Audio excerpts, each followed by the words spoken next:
नमस्कार। चलिए आज चलते हैं प्राचीन भारत के एक ऐसे दौर में जब छोटे छोटे कबीले धीरे धीरे बड़े बड़े साम्राज्यों में बदल रहे थे।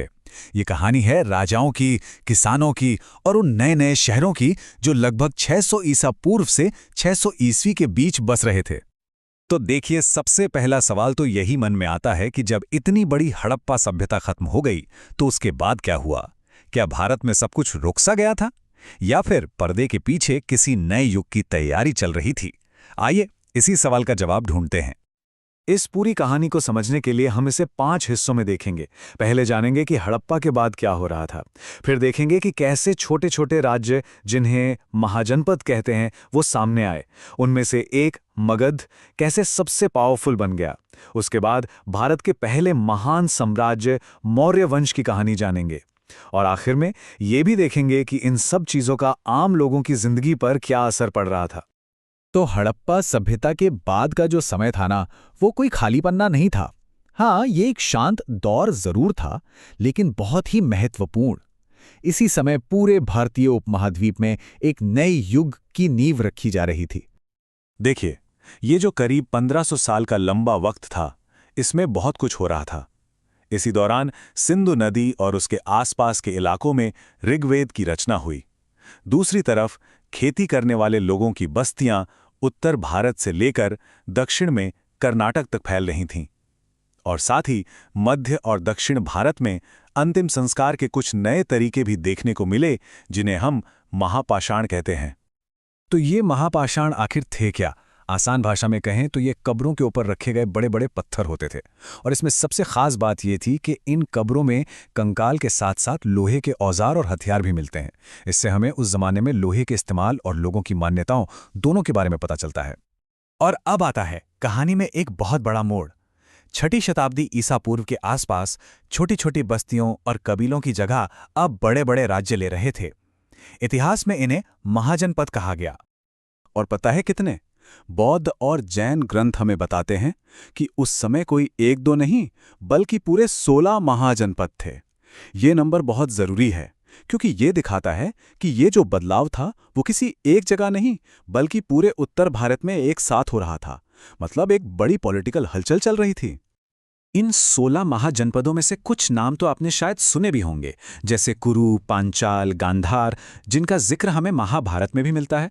पर इन सब में एक नाम ऐसा था जो बाकियों को पीछे छोड़ने वाला था, और वो था मगध।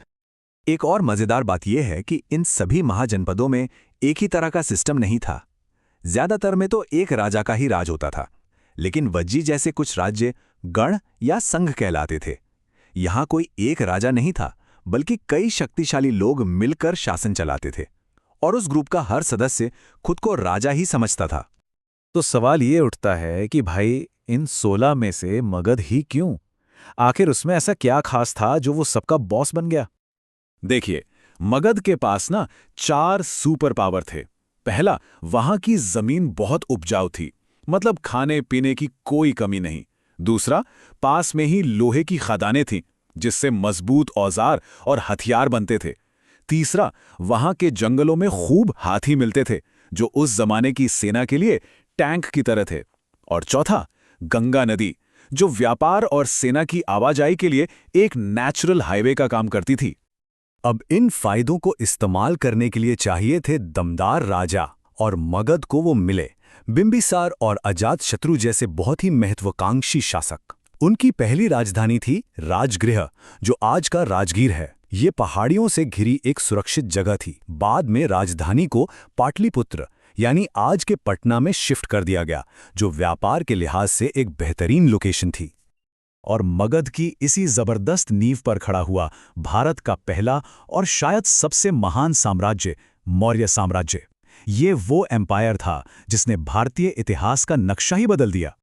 इस साम्राज्य की शुरुआत की चंद्रगुप्त मौर्य ने लगभग 321 ईसा पूर्व में।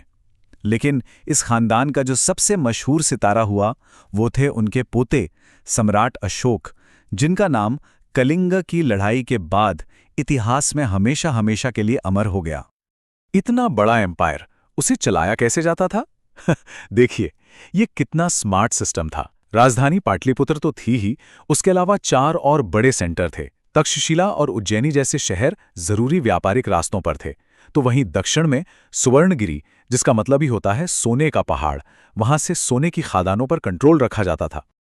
अब अशोक ने इतने बड़े और अलग अलग तरह के लोगों वाले साम्राज्य को जोड़ने के लिए एक बहुत ही अनोखा आइडिया निकाला, जिसे कहा गया धम्म।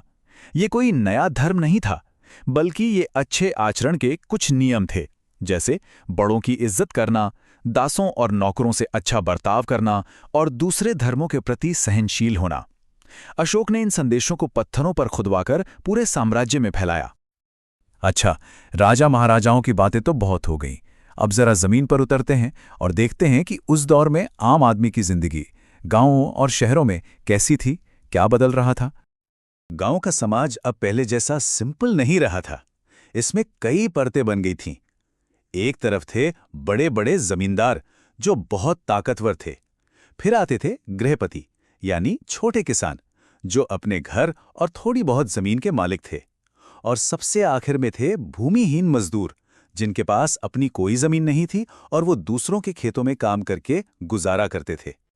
इस दौर की जो इकॉनमी थी ना, वो 4 पहियों पर दौड़ रही थी और ये चारों पहिए एक दूसरे से जुड़े हुए थे। सबसे बड़ा पहिया था खेती, जिसने उपज बढ़ाकर सबको खाना दिया। इसी वजह से नए नए शहर बसे, शहरों ने व्यापार को बढ़ाया और बढ़ते व्यापार के लिए सिक्कों का इस्तेमाल शुरू हो गया। सब कुछ एक दूसरे से कनेक्टेड था। सिक्कों की कहानी भी बड़ी कमाल की है। सोचिए, शुरुआत हुई आहत सिक्कों से, जिन पर बस कुछ निशान ठोक दिए जाते थे। फिर आए हिंद यूनानी राजा, जिन्होंने पहली बार सिक्कों पर अपना नाम और चेहरा छपवाया। कुषाणों ने तो बड़े पैमाने पर सोने के सिक्के जारी किए, और गुप्त काल के सोने के सिक्के, वो तो अपनी कारीगरी और शुद्धता के लिए आज भी मिसाल हैं। अब आप सोच रहे होंगे कि भाई हमें ये सब बातें इतने यकीन से कैसे बताएं? तो इसका जवाब है पत्थर के ये बोलते हुए सबूत, यानी अभिलेख।